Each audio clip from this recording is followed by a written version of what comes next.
अस्सलाम वालेकुम friends, welcome to my YouTube channel. तो आज मैं आप लोगों से शेयर करने जा रही हूँ शाही सेवइयों की रेसिपी। बहुत ही पॉपुलर रेसिपी है और खाने में भी बहुत ज़्यादा लाजवाब लगती है। अगर आपका कुछ मीठा खाने का मन हो या अचानक से कभी आ जाए घर में कुछ गेस्ट, तो 10 से 15 मिनट में तैयार होने वाला इससे बेहतरीन मीठा और कोई नहीं। आप इसको एक बार मेरे बताए हुए तरीके से बनाएंगे तो पुराने सारे तरीके भूल जाएंगे। ये इतनी ज़्यादा मज़ेदार बनती है। तो चलिए देख लेते हैं इसकी रेसिपी को। तो सबसे पहले मैंने यहाँ पर ले लिया है एक पैन। इसमें मैं शामिल कर रही हूँ 1/4 कप के करीब ऑयल। आप चाहो तो आप ऑयल की जगह मक्खन या देसी घी का भी यूज़ कर सकते हैं। इससे आपकी सेवइयाँ और भी ज़्यादा मज़ेदार बनेंगी। अब यहाँ पर मैंने लिया है सेवइयों का एक पूरा पैकेट, जिसमें तकरीबन 150 ग्राम के करीब सेवइयाँ होती हैं और इसे मैंने हल्के हाथों से थोड़ा सा चूरा कर लिया है। बहुत ज़्यादा आपने इसको बारीक चूरा नहीं करना है, बस हल्के हाथों से थोड़ा सा इसको तोड़ लेना है। ऑयल हल्का सा गर्म हो चुका है तो इस ऑयल में हम सेवइयों को ऐड कर लेंगे। ये सेवइयाँ ऑलरेडी भुनी हुई होती हैं, तो आपने इनको बहुत ज़्यादा नहीं भूनना है। हम इसे हल्की आंच पर सिर्फ 1 से 2 मिनट के लिए हल्का सा कलर चेंज होने तक भुनेंगे। तो यहाँ पर आप देख सकते हैं कि एक सेवइयों का कलर हल्का सा चेंज हो चुका है और सेवइयों ने जो तेल है उसको अच्छे से सोख भी कर लिया है। तो अब यहाँ पर हमने इसको मज़ीद नहीं भूनना है। अब आपने चूल्हे की फ्लेम को बंद कर देना है। अब आपने इन सेवइयों को एक दूसरे बाउल में ट्रांसफ़र कर लेना है। इन सेवइयों को अब हम दूसरे बर्तन के अंदर ट्रांसफ़र कर लेते हैं और इसी पैन के अंदर आपने ले लेना है तकरीबन 2 कप के करीब पानी। और ये पानी अगर मेजर किया जाए तो तकरीबन 500 ml के करीब ये पानी है। और यहाँ पर हम रेडी कर रहे हैं सेवइयों के लिए शीरा। तो इसमें हम शामिल कर लेंगे 4 अदद के करीब छोटी इलायची। इससे सेवइयों के अंदर बहुत अच्छी खुशबू भी आती है और टेस्ट भी अच्छा आता है। और साथ में शामिल कर लेंगे 1/2 कप के करीब चीनी। और इस मिक्सचर को आपने तकरीबन 1 उबाल आने तक अच्छे से पका लेना है ताकि चीनी जो है वो अच्छे से डिज़ोल्व हो जाए। तो यहाँ पर पानी के अंदर उबाल आ चुका है और चीनी भी अच्छे तरीके से हल हो चुकी है। अब यहाँ पर मैं इसमें ऐड कर रही हूँ ऑरेंज फूड कलर, जिसे जर्दा कलर भी कहते हैं। तकरीबन 1/4 चम्मच के करीब ये कलर मैंने लिया है। साथ में मैं इसके शामिल करूँगी ये ज़ाफ़रानी केवड़ा। ये वाइट वाला जो केवड़ा वाटर होता है उससे थोड़ा सा डिफरेंट होता है और इसका कलर भी हल्का सा ऑरेंजिश होता है।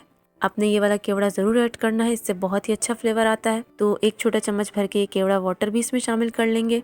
वैसे तो सेवइयाँ बनाने के बहुत सारे तरीके हैं, बट ये वाला तरीका बहुत ही ज़्यादा सिंपल और इजी है और इनका फ्लेवर बहुत ज़्यादा यूनिक होता है। आप एक बार लाजमी ट्राई कीजिएगा। तो अब यहाँ पर हम इसमें शामिल कर लेते हैं भुनी हुई सेवइयाँ, जिसे मैंने अलग बॉल में निकाल लिया था। और साथ में ये भी ध्यान रखिएगा कि फ्लेम आपने लो रखनी है, बहुत ज़्यादा हाई नहीं रखनी। सेवइयों के साथ ही मैं इसमें ऐड कर दूंगी हस्बे पसंद बादाम। इसके अलावा अगर आपके घर में और भी नट्स अवेलेबल हो तो आप वो भी यूज़ कर सकते हैं। साथ में मैं इसके शामिल कर लूँगी खोपरा, जिसे मैंने घर में ही कद्दूकश कर लिया है।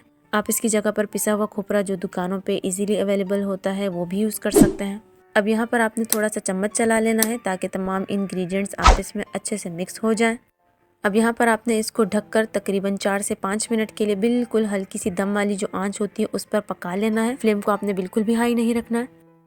तो यहाँ पर तकरीबन 4 से 5 मिनट हो चुके हैं और आप यहाँ पर देख सकते हैं कि सेवइयाँ जो है हमारी अच्छे तरीके से पक चुकी हैं और पानी को भी मुकम्मल तौर पर सेवइयों ने एब्जॉर्ब कर लिया है। तो इस पॉइंट पर आप चाहो तो फ्लेम को बंद करके सेवइयों को सर्व कर सकते हैं, क्योंकि सेवइयाँ जो है हमारी तकरीबन रेडी हो चुकी हैं। बट मैं यहाँ पर इसमें ऐड कर रही हूँ खोया, क्योंकि शाही सेवइयाँ जो है वो खोए के बिना बिल्कुल अधूरी होती है और इससे सेवइयों के अंदर एक रिच फ्लेवर आता है।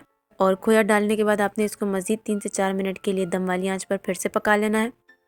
तो यहाँ पर इसको दम दिए हुए 3 से 4 मिनट हो चुके हैं और सेवइयाँ जो है हमारी रॉयल सेवइयाँ या शाही सेवइयाँ जो भी आप कह लें, मज़ेदार सी रेडी हो चुकी हैं। यकीन जानिए बहुत ज़्यादा टेस्टी बनती हैं, बिल्कुल वैसी जैसी आप लोग शादियों में खाते हैं। और अगर आपके यहाँ कोई स्पेशल तकरीब है या ईद का त्यौहार है तो भी आप इसको बना के सर्व कर सकते हैं, क्योंकि ये दिखने में भी दूसरी सेवइयों से बहुत ज़्यादा डिफरेंट है और खाने में तो ये बहुत ही ज़्यादा डिफरेंट होगी। इसका यूनिक फ्लेवर होगा। आप एक बार इसको लाजमी ट्राई करके देखिएगा। तो अब यहाँ पर मैंने इनको डिश आउट कर लिया है। लास्ट में मैं इसको गार्निश कर रही हूँ बादाम से और पिसे हुए खोपरे से। आपके पास अगर दूसरे नट्स, पिस्ता, काजू और अखरोट हो तो आप उससे भी इसको गार्निश कर सकते हैं। तो ये मज़ेदार सी शाही सेवइयों की रेसिपी आपको कैसी लगी मुझे कमेंट बॉक्स में लाजमी बताइएगा। तो एक बार ज़रूर ट्राई कीजिएगा इन शाही सेवइयों की रेसिपी को। और अगर आपको मेरी ये रेसिपी पसंद आई है तो लाइक, शेयर और चैनल को सब्सक्राइब करना ना भूलिएगा। तो आज के लिए बस इतना ही। फिर मिलूंगी आपसे एक और नई आसान सी और मज़ेदार सी रेसिपी के साथ। तब तक के लिए मुझे दीजिए इजाज़त। अल्लाह हाफ़िज़।